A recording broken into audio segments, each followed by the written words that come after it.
عملنا ميرور كده، هتلاقي ان هو كان بيبص من يمين بص شمال، صب الشاي وارجع كده. طبعا انت عشان تاخد كوبي من اي حاجه، اي موديل معاك او اي اوبجكت موجود في الفيو بورد، بتدوس شيفت وتسحب. بعد ما بتسيب الشيفت والكليك بتلاقي ان هو بيقول لك هنعمل كلون. الكلون اوبشنز بتاعتنا في كوبي وانستنس. كوبي اللي انت هتاخد منه كوبي عاديه جدا، الانستنس ان انت هتاخد نسخه منه، ولكن لو غيرت في اي حاجه في اي واحد فيهم هيغير في الاثنين. تعال نجرب كده الانستنس ونقول له الراديوس بتاعنا عايزينه 10 سم، تلاقي الاثنين صغر، فهو ده الانستنس. نيجي عندنا هنا الالاين. الالاين ده عندك اوبجكت هنا عايز تجيبه عند الاوبجكت ده، تعمل سيلكت عليه الاين، تقول له روح لي هنا. هو راح عنده في السنتر، بخليه في السنتر على طول، بعدين بعمل بيه اللي انا عايزه يعني.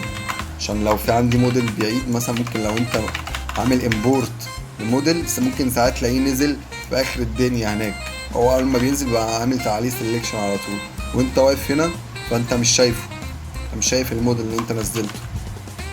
فبتقوم عامل ايه؟ بتقوم جاي عامل الاين، طب هو جاب لك الموديل هنا بقى معاك خلاص. طبعا هنشوف الكلام ده اكتر واحنا شغالين. يبقى احنا كده اتعرفنا على واجهة المستخدم بسرعة، نبدأ ندخل بعد كده على المرحلة اللي بعدها. طيب